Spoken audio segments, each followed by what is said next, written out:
अस्सलामुअलैकुम वरहमतुल्लाहि वबरकातुहू। कैसे मेरे दोस्तों, अजीज़ों और साथियों, आज की जो हमारे तख्ती है, पार्ट है, चैप्टर है, वो है 6, 6 और खामिस, है ना, सादिस सादिस है। तो आज की हमारी तख्ती यही है। तो स्टार्ट करते हैं और पढ़ते हैं, क्योंकि आप जानते हैं कि मैं आपके कुरान से पढ़ाने की कोशिश कर रहा हूँ और आप साथ देंगे तो इंशाअल्लाह और भी हकीकत और भी अच्छी तरीके से पढ़ने की कोशिश करें। तो आप अगर हाफिज़ कुरान हैं, आलिम हैं, मुफ्ती हैं, या आप कुरान से पढ़ना जानते हैं या नहीं जानते, सभी देखें। क्यों देखें? वो इसलिए, अगर कोई हाफिज़ कुरान, आलिम है, मुफ्ती है, अगर वो हमारे अंदर बताने में, पढ़ाने में, सिखाने में या कुछ गलती हो चुकी है, तो कमेंट में ज़रूर बताएं कि भाई इस तरीके से पढ़ाओ तो और फ़ायदा लोगों को होगी। अगर जो पढ़े लिखे हैं तो उसको ज़रूर न एक एक वर्ड आपको ज़रूर फ़ायदा होगी और आप कुछ न कुछ जानकारी ज़रूर मिलेगा। तो आज की तख्ती है नंबर 6, अऊज़ु बिल्लाहि मिनश शैतानिर्रजीम, बिस्मिल्लाहिर्रहमानिर्रहीम। तख्ती नंबर 6, मश्क हरकात हुरूफ मद्दा व हुरूफ लीन। अगर आप नए चैनल पर नए आए हैं तो सब्सक्राइब ज़रूर कर दीजिए, बहुत फ़ायदा होगा इंशाअल्लाह। जैसे हम लोग बहुत पहले पढ़ चुके हैं, तख्ती नंबर 1, तख्ती नंबर 2, तख्ती नंबर 3, तख्ती नंबर 4, तख्ती नंबर 5 में पढ़ चुके हैं, हम लोग बहुत कुछ पढ़ चुके हैं। तो यहाँ भी इंशाअल्लाह हम लोग पढ़ेंगे और बहुत फ़ायदा होगा।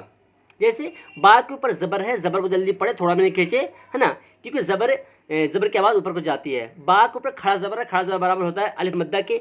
अलिफ मद्दा को एक अलिफ के बराबर खींच के पढ़ेंगे। बा अलिफ से मतलब हमज़ा से पहले बा के ऊपर ज़बर है, इसलिए अलिफ मद्दा होगा। अलिफ मद्दा को एक अलिफ के बराबर खींच के पढ़ेंगे। मैं इसको हिच्चे कर रहा हूँ इसलिए कि आपको समझ में आए कहाँ खींचना है और कहाँ नहीं खींचना है। मैं आपको कारी तो नहीं बना सकता, लेकिन हाँ, कारी की तरह पढ़ना इंशाल्लाह सिखा सकता हूँ थोड़ा बहुत। कि कारी तो बहुत मेहनत करते हैं, लेकिन इंशाल्लाह अगर आप कारी इसी तरीके से हिज्जे कर करके कि कहाँ पर किस तरीके से ग्रामर होती है, इसे किस तरीके से खींच कर पढ़ते हैं, इस तरह पढ़ने की कोशिश करेंगे, इंशाल्लाह साथ देंगे तो बहुत फ़ायदा होगा। तो जैसे बा के नीचे ज़ेर है, ज़ेर को जल्दी पढ़े, थोड़ा भी खींचे, ज़ेर के बाद नीचे को जाती है। बा के नीचे खड़ी ज़ेर है, खड़ी ज़ेर बराबर होता है या मद्दा को एक अलिफ के बराबर खींच के पढ़ेंगे। या साकिन से पहले बा के नीचे ज़ेर, इसलिए या मद्दा होगा, या मद्दा को एक अलिफ के बराबर खींच के पढ़ेंगे। बा से या साकिन से पहले बा के ऊपर ज़बर है, इसलिए यालिन होगा। यालिन को हरूफ नर्म आवाज़ के साथ जल्द अदा करेंगे, है ना, मारूफ पढ़ेंगे और नर्म आवाज़ के साथ जल्द अदा करेंगे। बा साकिन से पहले ज़ेर होगी तो खींचेंगे एक अलिफ बराबर, और बा साकिन से पहले ज़बर होगी तो नर्म आवाज़ के साथ क्या करेंगे, जल्द अदा करेंगे। ये आप लोग समझने की कोशिश करें तो आपको बहुत फ़ायदा होगा। बा के ऊपर पेश है, पेश को जल्दी पढ़े, थोड़ा में खींचे, पेश की आवाज़ ऊपर को जाती है और होठ गोल होते हैं, है ना। और बा के ऊपर उल्टा पेश है, उल्टा पेश बराबर होता है वाव मद्दा को एक अलिफ के बाद खींच के पढ़ेंगे। वाव साकिन से पहले बा के ऊपर पेश है, पेश को जल्दी पढ़े थोड़ा, इसलिए वाव मद्दा होगा। वाव मद्दा को एक अलिफ के बराबर खींच के पढ़ेंगे। वाव साकिन से पहले बा के ऊपर ज़बर है, इसलिए वावलीन होगा। वावलीन को नरम आवाज़ के साथ जल्द अदा करे। ये हो गया हमारे पूरा ग्रामर, है ना। इस तरीके से समझने की कोशिश करें कि कारी लोग जो पढ़ते हैं वो पहले इस तरीके से करते हैं, उसके बाद बहुत सारे हैं, लेकिन मैं ये टॉपिक इम्पोर्टेंट, अहम और बहुत ही इम्पोर्टेंट फुल मतलब अच्छे हैं। अगर इस चीज़ को समझ जाएंगे कहाँ पर खींचना है, कहाँ पर नहीं खींचना है, कहाँ पर कवायद निकालना है। अगर आप नए हो ना तो आप होम पेज पर जाओ, वहाँ पर पहली जो वीडियो हो, पहले तख्ती नंबर अलिफ से लेकर याद तक, उसको देखने की कोशिश करें तो आपको फ़ायदा होगा कि जो कवायद होता है, जैसे अलिफ कहाँ से निकलता है, किस अंदाज में निकलता है, कैसे पढ़ेंगे, बा किस अंदाज में निकलता है, कैसे पढ़ेंगे, किस कवायद के साथ निकालेंगे, ज़बान के किस कोने से निकलता है ना। और ता सा जीम अलिफ से लेकर याद तक जो भी एक एक चीज़ है मैं बताने की पूरी कोशिश किया हूँ। उसमें आपका अलिफ से लेकर याद तक अगर कंप्लीट अच्छी तरीके कवायद के साथ अगर याद है तो बहुत अच्छी बात है, आप इंशाअल्लाह कारी से अच्छे पढ़ सकते हैं मेहनत के साथ, है ना।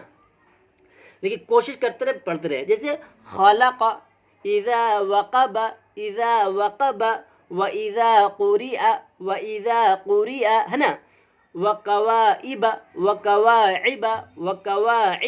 फ़ी जीदिहा,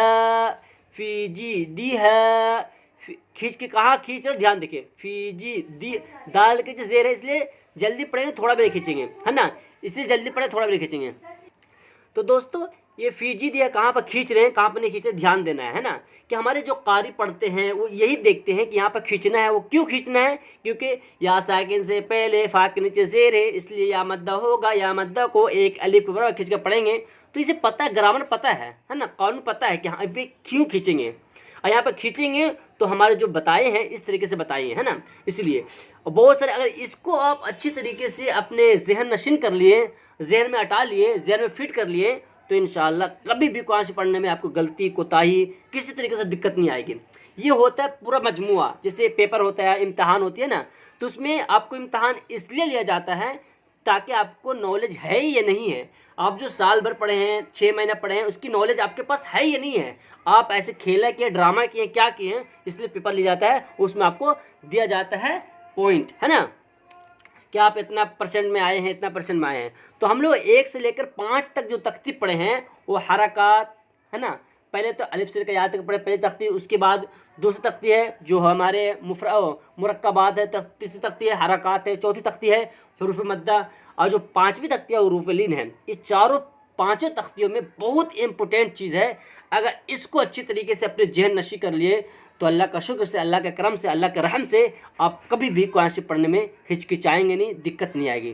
तो आप कोशिश करते रहें, साथ देते रहें। अगर नए हैं तो सब्सक्राइब करें। अगर आपके सब्सक्राइब आपका साथ देंगे तो मुख्यमंत्री बन जाता है, प्रधानमंत्री बन जाता है, बड़े बड़े स्टार बन जाता है। अगर मैं अच्छी तरीके से पढ़ाने की कोशिश कर रहा हूँ, अगर आप साथ देंगे तो इंशाल्लाह पूरी दुनिया को कोशिश करूँगा कि पूरी दुनिया कुरान शरीफ पर अमल करे, पढ़े, लिखे और अच्छी तरीके से अपने कुरान शरीफ को सही पढ़ने की कोशिश करें, अपने दिल को सुकून पहुँचाए। मैं गुलजार नदवी, कुरान सुन से। अस्सलाम वालेकुम व रहमतुल्लाहि व बरकातुहू।